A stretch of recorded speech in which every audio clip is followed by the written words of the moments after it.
안녕하십니까, 박사호입니다. 요즘 미드웨이라는 영화가 아주 인기입니다. 이 영화를 보신 분들 감상평에 야마구치 타몬 제독의 최후가 감명 깊다고들 많이 하는데요.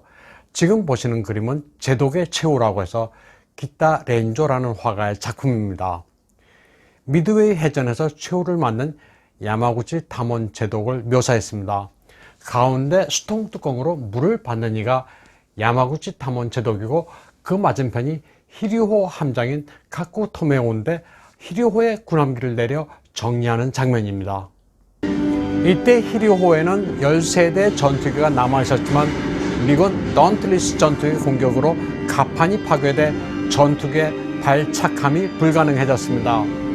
야마구치 제독은 히류호의 운명을 담담히 받아들였습니다. 목숨 걸고 우리 함을 지키려 했지만 결국 천황폐하의 함이 침몰하게 돼 유감이다. 아무쪼록 원수를 갚아달라. 이걸로 이별의 변을 대신하겠다고 말합니다.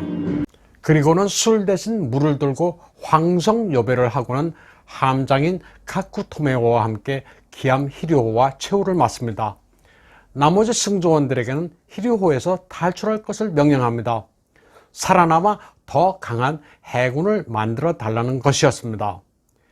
야마구치 타몬은 부하들과 일일이 악수를 하고 헤어지는데 마치 산보를 하다 가볍게 사요나라 라고 말하듯이 담담했다고 합니다.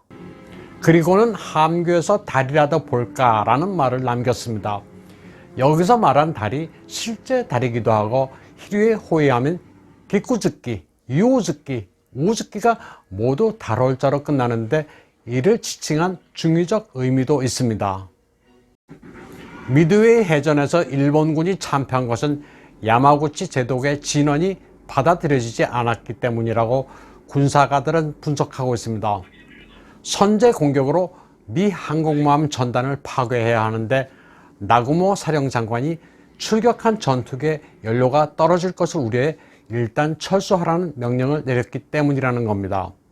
그 사이 미군 전투기의 반격으로 일본군 항모 아카기, 가가, 소류 세척이 대파돼 전세가 기울었습니다. 야마구치 제독은 히류 한 척으로 소수의 적 항공기를 쫓고 적 항모 2대 모든 전력을 집중해 복수를 한다. 그대로 정면으로 받아버려라. 나도 뒤따라가겠다고 분전했습니다. 그래서 미 항공모함 요크타운을 대파했지만 전세는 이미 기울었습니다. 야마구치는 진주만 공습을 성공적으로 이끈 명장이기도 합니다. 공습을 위해 가고시마에서 주야로 항공부대 맹훈련을 시켰습니다. 그래서 부하들은 미친 탐원, 사람 잡는 탐원이라 부르기도 했습니다. 10년 동안 병사를 양성하는 이유는 결정적인 하루 동안 쓰기 위해서란 병법서의 구절도 인용했습니다. 또 넬슨도 상당히 존경했습니다. 특히 명령을 내릴 기함이 보이지 않아 어떻게 할지 모를 때는 무조건 적함에 달라붙어 죽기 살기로 싸우라는 넬슨의 말도 자주 인용했습니다. 혼전 양상일 때는 지휘관의 명령을 기다리지 말고 주저없이 적을 무찌르는 것이 지휘관의 의도라는 겁니다. 진주만 기습 때는 미군의 숨통을 끊기 위해서는 2차 공습이 필요하다고 했지만 나구모 중장이 주저하는 바람에 무산됐습니다. 그리고 미드웨이 해전에서는 준비 기간이 짧고 파일럿 훈련이 안 돼 있으니 보류하자고 했지만 야마모토 이소로쿠 등이 듣지 않았습니다. 미드웨이 해전을 앞두고는 의견이 엇갈렸지만 연합함대사령관 야마모토 이소로쿠와 야마구치는 상당히 친한 사이였습니다. 야마구치가 첫 번째 부인을 잃고 재혼한 여성은 야마모토가 소개해줬습니다.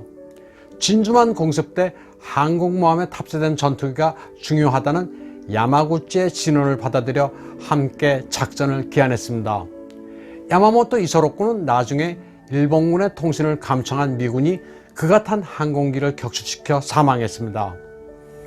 야마모토가 탄 항공기를 격추하는 작전을 미군이 실행하기 전 체스터 니미츠 제독의 일화가 있습니다. 야마모토가 숨진 뒤에 그보다 더 뛰어난 일본 해군 장군이 등장하면 어떻게 하냐고 누군가가 걱정하자 야마구치가 미드웨이 해전에서 전사했으니 그런 걱정할 필요가 없다고 니미치 제독이 대답했다고 합니다. 야마구치 탐호는 속도를 중시했습니다. 일중 전쟁 당시에는 국민당의 장개석 정부가 있는 충칭을 맹폭격했습니다. 폭격을 호위 전투기도 없이 감행하는 바람에 조종사들이 많이 죽었지만 그대로 밀어붙였습니다. 야마구치 탐호는 도쿄시 출생으로 해군 병학교에 입학할 때는 150명 가운데 21등이었지만 졸업은 차석으로 했습니다. 1차 세계대전 때는 영국군을 도와 작전하며 노획한 독일 잠수함을 연구했습니다. 미국 프린스턴 대에서도 공부하고 주미 무관도 지냈고 군축 협상에도 참여하는 등 국제 정세에도 해박했습니다. 야마구치 탐혼 제독은 엄한 장군이었지만 상당히 인간미도 있었습니다. 매우 온순한 인상에 살집이 있는 얼굴, 그리워진 눈썹을 하고 있지만 형형한 두 눈은 일격필살의 군인 정신이 느껴집니다. 작전을 하면서도 부인에게 200통이 넘는 편지를 썼는데 가족 앞에서는 늘 농담을 했지만 미드웨이 해전을 앞두고는 이번이 마지막이라는 유서를 보냈다고 합니다. 야마구치는 전투가 끝난 뒤 늘 부하에게 수고했다는 말을 잊지 않았고 전사한 부하 가족들에게도 자필로 위로 편지를 썼습니다. 야마구치 탐혼 제독은 일본에서 리더십의 요체로도 많이 다뤄집니다. 특히 갑이냐 을이냐 선택이 어려울 때는 리스크가 더 있더라도 적극적인 방책을 취해야 한다는 말이 아주 유명합니다. 야마구치 탐혼과 야마모토 이소로쿠를 다룬 전기도 있습니다. 2차 세계대전사에 흥미가 있으신 분들 가운데 일본어가 되시면 일독을 권합니다. 오늘 방송은 여기까지 하겠습니다.